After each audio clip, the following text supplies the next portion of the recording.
Hola, buenas noches, ¿cómo están? Esto es Código Abierto, nuevamente con ustedes. Rolando Toledo, ¿cómo estás, Rolando? ¿Cómo estás, Jorge? ¿Qué tal? Bien. ¿Qué tal la semana? Bien, muy bien, es una buena semana. Esta semana estamos abordando, continuamos con el tema de banda ancha que estábamos trabajando la semana pasada recordarán a nuestros amigos de Olo que vinieron aquí a presentar unos equipos. Esta semana... Un éxito de audiencia. Sí, todo el mundo nos está preguntando. Pueden seguir enviando sus mensajes también a nuestro blog códigoabierto.lamula.pe para conocer más sobre esos equipos. Pero el día de hoy vamos a tener además un invitado especial para, digamos, abordar más sobre los temas técnicos y de política respecto al tema de banda ancha. Es verdad, estamos con Erasmo Rojas. Él es director de Latinoamérica y el Caribe de 4G Américas, ¿no? Vamos a conversar con él sobre justamente qué significa 4G, de qué estamos hablando con todos estos temas de banda ancha y las perspectivas que se tienen en la región y sobre todo en Perú, y qué mejoras va a haber en términos de velocidad para el usuario y en términos de competencia, ¿no? Va a ser súper interesante conversar con él, y además va a estar Carlos Guamán. Carlos Guamán también. Como sorpresa. Con la sorpresa. Invitado sorpresa. Carlos Guamán. Así es. Sí, vamos a poder conversar con él. Bueno, pero además tenemos la semana pasada estuvieron de visita gente de ICANN, ¿no? Así es, efectivamente. Estuvo Mehmet Akins, él es uno de los directores de ICANN para todo lo que viene a ser el manejo del DNS, que vino con Carlos Valente, que es de la Universidad de Oregón, y estuvieron dando un taller aquí en los operadores de Internet sobre el manejo del DNS seguro, ¿no? Ya vamos a ver qué significa el DNS seguro y hacia qué está pasando las tendencias globales en términos de seguridad en el DNS. Así es un aspecto fundamental porque como todos sabemos, la administración del DNS es una facilidad esencial, es crítico para el funcionamiento de Internet, y por eso es que su seguridad pues es clave también, ¿no? Además, ¿qué es lo que pasa? Que ICANN, como usted sabe, como tú sabes, es una estructura piramidal, es decir, los servidores de Internet resuelven de una manera piramidal. Entonces, hay los servidores raíz, que es lo que te dicen dónde está cada página en Internet, ¿no? Entonces, si es que no está bien organizado el tráfico, se generan ineficiencias y problemas de seguridad. Entonces, el manejo seguro de estos servidores es crítico, ¿no? Pero bueno, eso vamos a tener ya un par de bloques con él hacia el final del programa. ¿No? Bueno, estamos con Erasmo Rojas. Bienvenido, Erasmo. Muchas gracias, un placer. Un gusto tenerte aquí. Bienvenido, Carlos. Gracias, un placer, como siempre. Estar con ustedes. Bueno, cuéntanos, Erasmo, ¿cómo así estás en Lima? ¿Estás en un congreso, un evento? Bueno, nosotros venimos 4G Américas a los países más importantes de la región algunas veces durante el año. Por lo menos una vez al año yo visito Lima, por ser un mercado Perú que está creciendo muchísimo, y también lo que hacemos en ese momento es hacer una especie de tour de relaciones públicas donde nos reunimos con empresas miembros de 4G Américas, que son operadores, proveedores de servicios. También nos reunimos con el gobierno, con los entes reguladores, también con entes privados como Proinversión. También nos reunimos con los medios, con analistas, para tratar de informar sobre las tendencias de las redes móviles en la región, qué está pasando con las redes de segunda, tercera, cuarta generación, hacia dónde vamos, y también dar un poco nuestra apreciación sobre cómo vemos el mercado peruano. ¿Y qué es 4G América? Dice miembros, es una especie de club, es un foro, ¿verdad? Cuando hablamos de 4G Américas, ¿qué tenemos que entender? 4G, cuando se habla de 4G Américas, es una asociación sin ánimo de lucro, móvil, basada en los Estados Unidos. Se llama 4G Américas porque promueve el desarrollo de tecnologías desde segunda generación hasta cuarta generación, y se llama Américas porque su foco de operación es las Américas, desde Canadá hasta Chile. Entonces por eso se llama 4G Américas. Ahora se llama 4G, antes se llamaba 3G Américas, y antes tenía otro nombre. Nos llamamos 3G desde hace, comenzamos a operar hace más o menos 10 años. Sí. Nos llamamos 3G hasta el 2009, que nos mudamos al nombre de 4G cuando entró la red de cuarta generación LTE en servicio en los Estados Unidos. Entonces mudamos al nombre de 4G para representar que la tecnología termina de evolucionar. Era mejor, pero yo lo que quisiera es que nos expliques así, pero como para gente que no tiene nada que ver con la industria.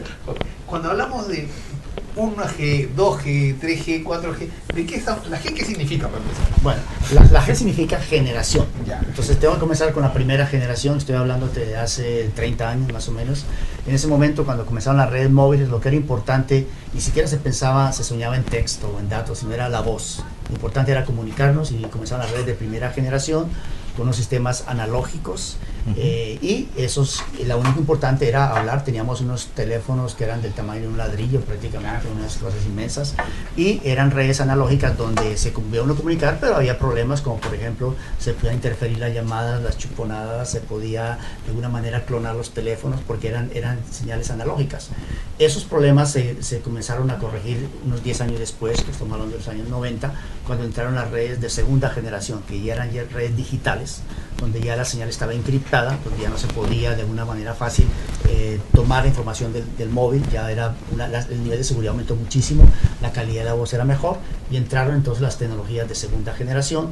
En ese momento comenzó entonces ya la comunicación, ya no era solamente voz, sino ya comenzamos a mandar texto, los famosos SMS, los mensajes cortos, y ya estamos hablando desde el año 90 ya tenemos el texto. Como nosotros, no sé si en el Perú tuvimos primera generación o comenzamos con la segunda generación. Yo creo que ustedes tuvieron primera generación muy poco, y después segunda generación vino cuando se cambió a un estándar, una tecnología que se llamaba CDMA en ese momento, y ahí comenzó la segunda generación, y después cuando entró el operador TIM Perú, entonces se cambió a la parte de GSM, ¿no? Pero tanto CDMA como GSM eran tecnologías de segunda generación.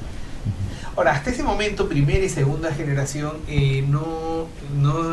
¿habían cambios en el espectro, en el uso del espectro? Bueno, sí, claro. Al comienzo, los gobiernos decían, bueno, ¿cuál es el espectro que podemos usar para redes de segunda generación?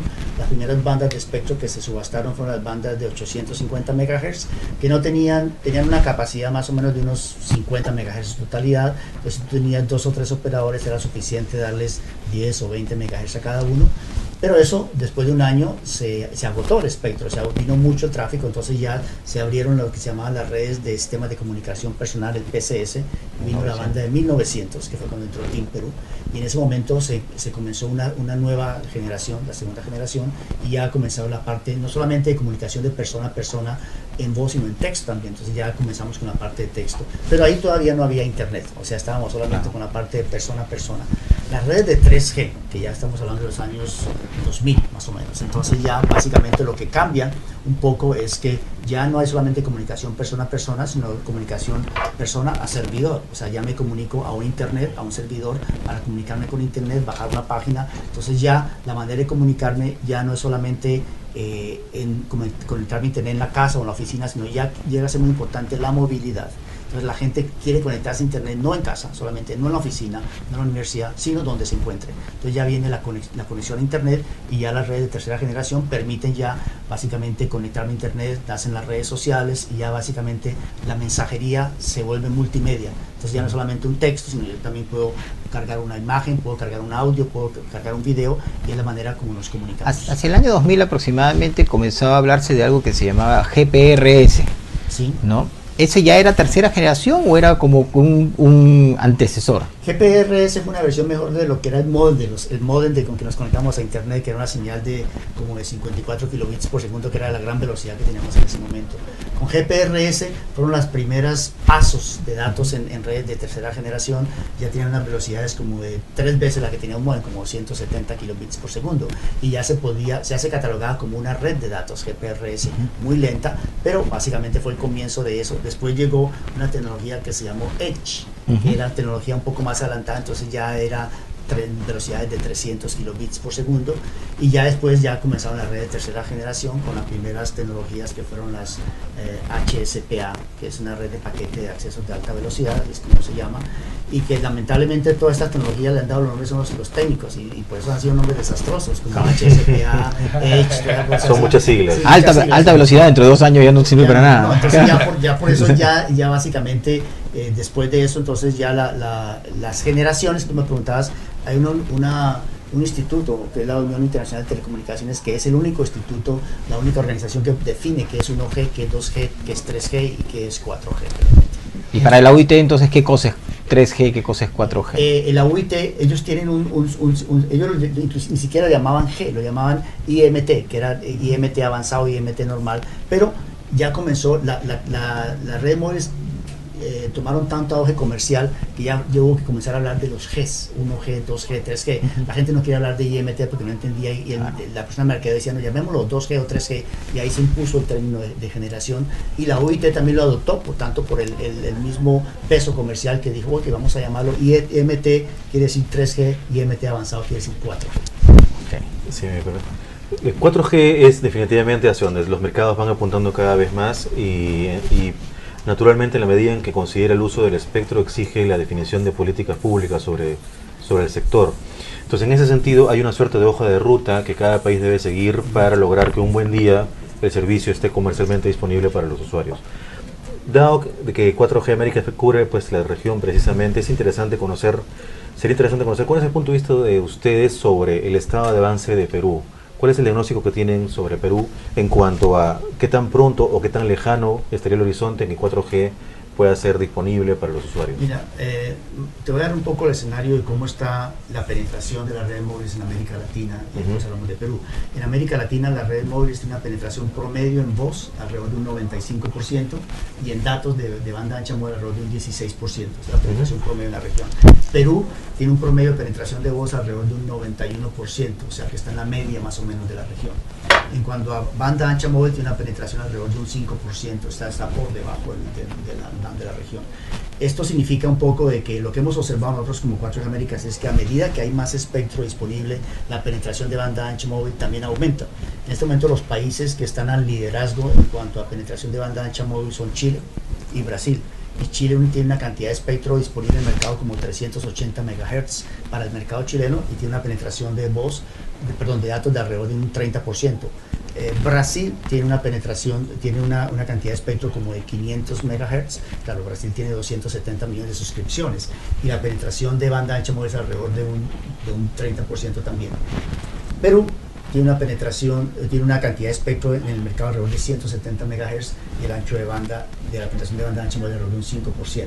Entonces parece que en ese momento, a medida que hay más espectro disponible, los operadores pueden lanzar tecnologías más sofisticadas y esto estimula el ancho de banda ancha móvil. Los operadores se pueden mover un poquito, de explotar sobre todo la voz y comenzar a tener más libertad para lanzar tecnologías más avanzadas en otras bandas de espectro sin dañar la calidad de la voz. Y por lo tanto, solamente para complementar, por lo tanto, la asignación de más espectro en el Perú es un paso crítico para ayudar a que el mercado se Sí, es vital. En este momento hay 3 bandas comerciales donde ya en América Latina hay redes de 4G LTE en servicio, hay 7 redes comerciales en América Latina, hay 6 redes móviles y una red fija en diferentes bandas de espectro, en la banda de 700 MHz, que es la banda del dividendo digital, que después hablaremos, en la banda de 1.7, que es la banda que en Perú se ha reservado para espectro, y en la banda de 2.6 GHz. En esas 3 bandas ya hay redes comerciales.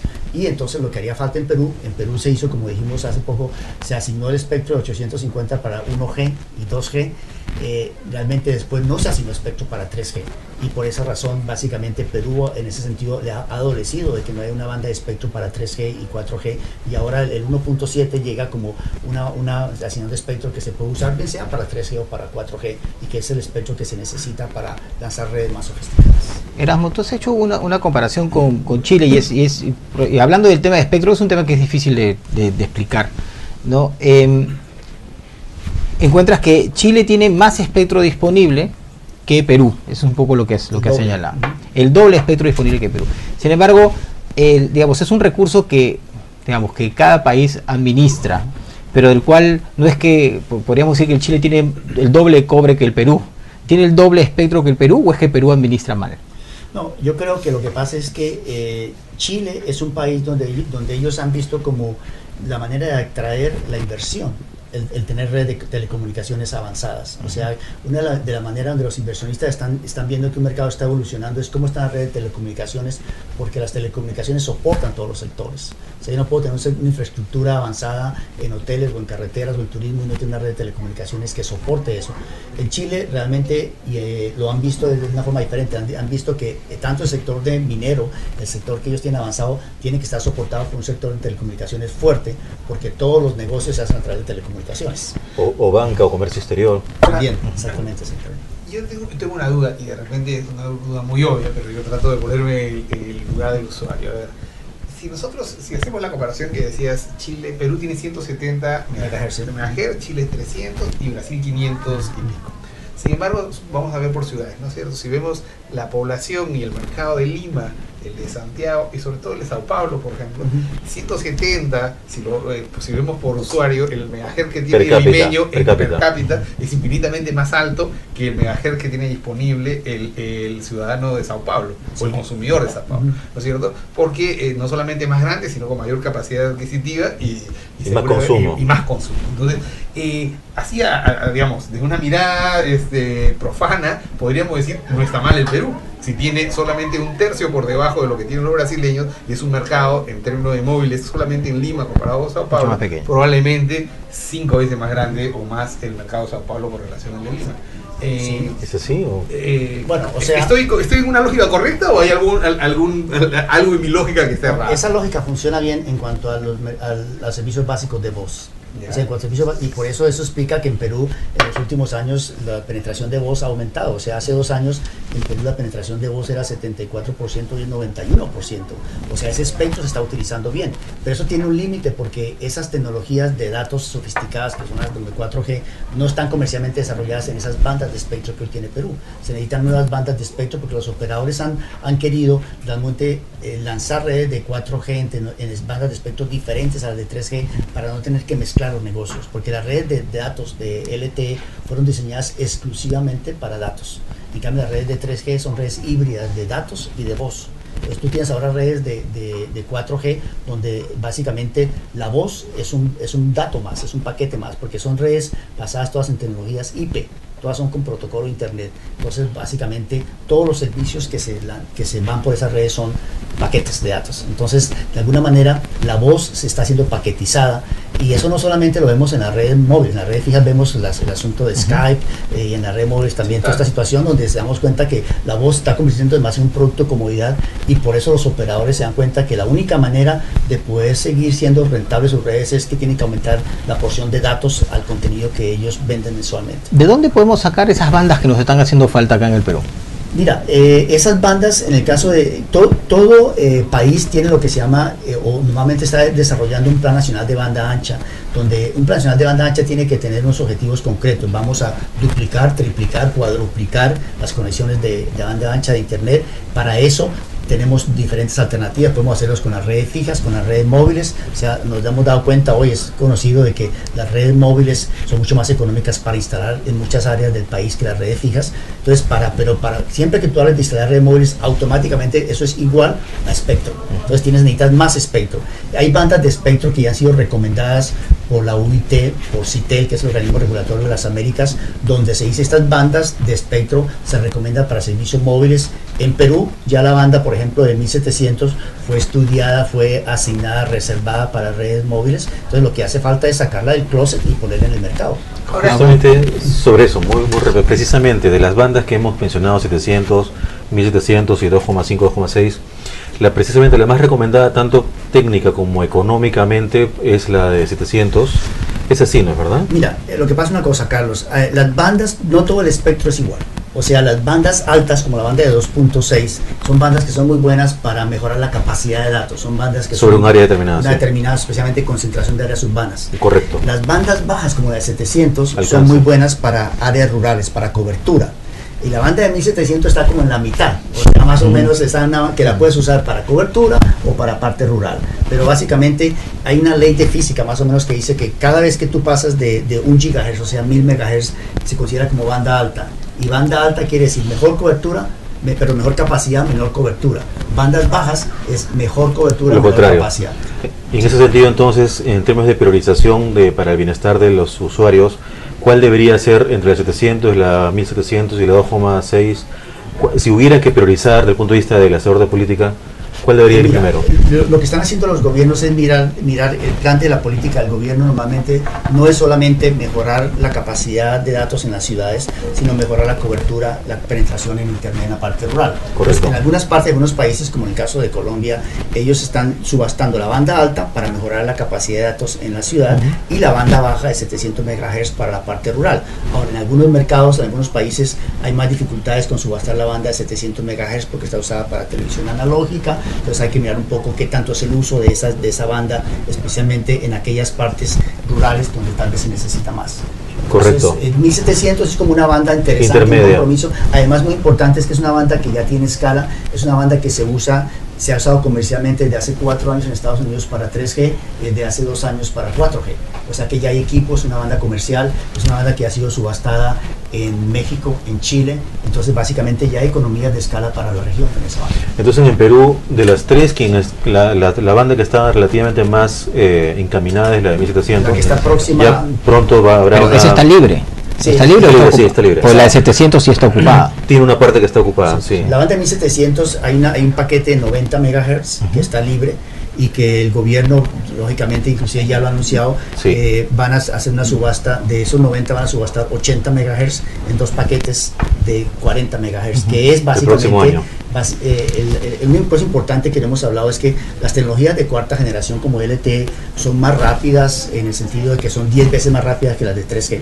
El tiempo de respuesta es mucho más corto, el retardo es menor, pero requiere más espectro. O sea, para que el espectro se use eficientemente, ya no es suficiente que tengas un pedacito de 5 MHz, no, lo ideal son paquetes de 20 más 20, 40 MHz. ¿Y esos 10 que nos van a quedar sobrando, qué hacemos con eso? Ahí había Sí, una discusión, sí. ¿no? Que nosotros teníamos justamente con la gente del ministerio, con la gente de la industria, en el sentido de que, a diferencia de Colombia, que se ha usado todo el bloque en bloques de 20, ¿no, Carlos? Bloque de 15. Bloque de 15, y entonces 15 más 15. o sea, permitía 3 operadores, ¿no? En Acá nuestro se caso pasan se dos. usaba en bloques de 20, 20. quedando un cachito de 10 justamente. Bueno, pero yo creo que Perú tiene una visión inclusive un poco más futurista en ese sentido, porque resulta que esa banda de 1700 realmente es una banda que comercialmente es de 90 MHz, pero hay una banda extendida de otros 30, lo que da 120 MHz. Y en este momento en Estados Unidos se está luchando para usar esos 30 MHz que no se han comercializado, lo cual te daría 30 más 10, 40, y tienes otros 20, Otros 20. dos. O sea que posiblemente, yo creo que en 1 año, 2 años ya estaría comercializado la parte alta de la banda, que se llama banda extendida de 1700, y lo cual daría no solamente los 10 sino 30 más para tener 40 MHz. Y las otras bandas, la de 700 y 2,5 en Perú, ¿qué desafíos plantearían ustedes a nivel de política pública? Nosotros lo que decimos en la banda de 700 es de que esa banda siempre de todas maneras se mezcla con la parte política, de radiodifusión, de televisión, pero una cosa que a nosotros nos parece muy interesante es que un país que realmente comanda el volumen de servicios en América Latina, pues es Brasil. En Brasil esa banda de 700 MHz estaba prácticamente como un tabú, el que no se podía tocar sino hasta el 2016, pero Brasil, con estos compromisos que tiene ahora los eventos deportivos, etcétera, ya ha comenzado a revisar esto, y la buena noticia que tenemos es que Brasil, el gobierno ha dicho que ya para el próximo año va a comenzar a revisar la banda de 700, y es posible que no en las grandes ciudades como Sao Paulo, Río o esas partes de Belo Horizonte, pero que en la parte rural puedan comenzar ya a hacer una adjudicación secuencial de esa banda. O sea, lo que nosotros decimos a los gobiernos, es posible que en las grandes ciudades como Lima, tal vez Arequipa, la banda de 700 MHz, los canales analógicos estén ocupados, pero si vas a la parte rural, donde no hay uso, lo que estamos diciendo es, no hay que esperar a que esté todo el país completamente libre de la banda analógica, sino mirar en qué parte no se usa y comenzar a adjudicarla, porque normalmente es ahí donde más se necesita. O sea, son las partes rurales donde las personas no tienen conexión a internet, y creemos que es un derecho a información que deben tener. Hay una cosa que me llamó la atención, porque coincide con una discusión que hay aquí en Perú, en Lima, a nivel nacional, que en uno de los documentos, por lo menos de resúmenes de prensa que tuve la oportunidad de leer, decía de que había esta polémica en reservar parte del espectro para operadores entrantes. Y aparentemente el foro de 4G estaba diciendo, eso retrasa un poco los derechos del consumidor, y en vez de asignarle todo a los operadores ya existentes. Y ahí nos encontramos con un trade-off entre la competencia o dar beneficios a los operadores que ya existen, limitando por lo tanto las posibilidades de una estructura de mercado más competitiva. ¿Realmente es un freno desde tu punto de vista que se reserve espectro para un operador entrante? Mira, los operadores entrantes, nosotros creemos que tenía un sentido cuando teníamos realmente unas redes donde el nivel de madurez de voz no había sobrepasado el 70%, por ejemplo. Las experiencias que hemos visto en los últimos 3 años de reservar espectro para operadores nuevos entrantes, no han sido positivas en América Latina. Los países más grandes, Brasil, México, Chile, cuando han reservado, mismo Colombia, te nombro los 4 más grandes. Cuando han reservado espectro para nuevos entrantes, realmente nunca llegó un nuevo jugador entrante. Llegó uno que estaba ya en el mercado, que era un operador fijo o de televisión o lo que sea, y que entró a la movilidad. O sea, han sido operadores convergentes. La experiencia que nosotros vemos es que la inversión en redes móviles es tan fuerte que es muy difícil para que un operador llegue sin ninguna presencia en el mercado y entre a competir. Y lo que ha pasado es que esos operadores entrantes han tardado mucho tiempo en poner el espectro en servicio. Nosotros pensamos en la asociación que un espectro que se asigne y lleve más de un año y no se use es un espectro ocioso que está perdiendo el usuario actual, que no pueda enfrentar nuevas tecnologías. Entonces, en el caso de Perú, yo imagino que la pregunta viene por ahí, en el caso de Perú, Perú es el único mercado en América Latina donde el espectro reservado ha entrado un nuevo operador. No ha entrado porque ese operador ha tenido el espectro hace 21 meses y no ha entrado en servicio, pero se espera que cuando entre ese operador, la idea es de que sea una más competitiva, que bajen los precios, y eso pues tendremos que verlo. O sea, básicamente que el jurado está fuera todavía, ¿no? Hay que esperar un poco que entre esto, porque realmente los usuarios el usuario móvil es muy inteligente ahora, y él realmente lo que dice es: yo lo que quiero, si hay un nuevo jugador, es que primero quiero saber no tanto cómo se llama el operador, sino cuál es el precio de ese operador, del servicio, en dónde me va a servir y básicamente cuándo puedo comenzar a usarlo, porque es que a veces nos podemos, el riesgo que existe cuando entra un operador, se reserva espectro con un operador, es que ese operador va a entrar a trabajar en un nicho del mercado y va a cubrir, por ejemplo, la capital, las grandes ciudades, pero no va a cubrir el país. Entonces eso no es una red móvil, porque una red móvil yo me puedo ir a cualquier parte y debo tener servicio. Si no, sería una red con movilidad limitada, es otra cosa. Sobre el tema de usuarios, muy rápido, y tomando lo que tú mencionaste hace un momento, el ciudadano de a pie, ya sea el estudiante universitario, el emprendedor, el ejecutivo, el ama de casa, exactamente cuando le mencionen 4G, ¿qué debe esperar respecto a lo que hoy tiene en sus smartphones? Mire, muy rápidamente, lo que el usuario va a encontrar es que lo que él puede hacer en 3G, en 4G lo va a hacer 10 veces más rápido. 10 veces más rápido. Y por lo tanto puede ser más pesado. Claro, ¿qué puede hacer? Por ejemplo, en vez de bajar un CD de música, en vez de bajarlo en X minutos, lo baja ahora en X segundos. Y en vez de bajar un DVD o un video de alta definición en X horas, lo baja ahora en X minutos. O sea que básicamente los servicios que él puede hacer, lo va a poder hacer mucho más rápido, y dependiendo de la frecuencia con que lo haga, pues le va a dar un caso de negocios para él. Porque si yo lo hago una vez al mes, es diferente que si lo hago cada vez al día. Si tú tienes que bajar videos de alta definición que te demora 20 horas con redes de 3G, y si lo haces en 15 minutos en redes de 4G, pues si tú lo haces todos los días, pues seguramente así sí vale la pena tener un sentido. Esta es la oportunidad que pierde un país cuando no se entra en la tecnología, que los usuarios no tienen acceso a nueva tecnología y los operadores dejan de recibir esos ingresos, que no es porque entre más dinero al operador, es que el país necesita ese tipo de negocios. Para la eficiencia y bienestar. Para la eficiencia y bienestar. Y como decía, finalmente, Perú es un mercado que está trayendo muchos inversionistas. Así es. Y los inversionistas, para poder invertir en Perú, tienen que ver cómo están las redes. Son redes fuertes que me puedan soportar estos casos de negocios. Y ahora, ya no nos da, digamos, pero seguro como vienes con cierta frecuencia podremos conversar porque esto combina a veces con que para que hayan también productos no solo tiene que haber espectro sino competencia. Y creo que es parte de lo que nos falta en una estructura de mercado es oligopólica, entonces requiere de alguna forma también alguna presión en el lado de competencia para que se dé un poco la cuadratura del círculo, ¿no? Pero bueno, efectivamente ha crecido un montón la industria, nosotros saludamos a los operadores móviles y estamos a la espera que efectivamente haya 4G con altas velocidades para el beneficio de todos los consumidores y el desarrollo del país. Con eso te agradecemos, Erasmo, por haber participado con nosotros, Carlos, Jorge. Vamos a volver en 2 minutos con un segmento que está grabado, en el cual yo tuve la oportunidad de conversar con la gente de ICANN y con la gente de la Universidad de Oregon. Como dijimos en un principio, vamos a conversar sobre el DNS y concretamente el DNSSEC. No se lo pierdan, en 2 minutos vamos a ver todo sobre cómo funciona realmente el internet detrás de lo que uno digita, www.lamula.p, qué es lo que pasa. Nos vemos en 2 minutos. Chao. Muchas gracias.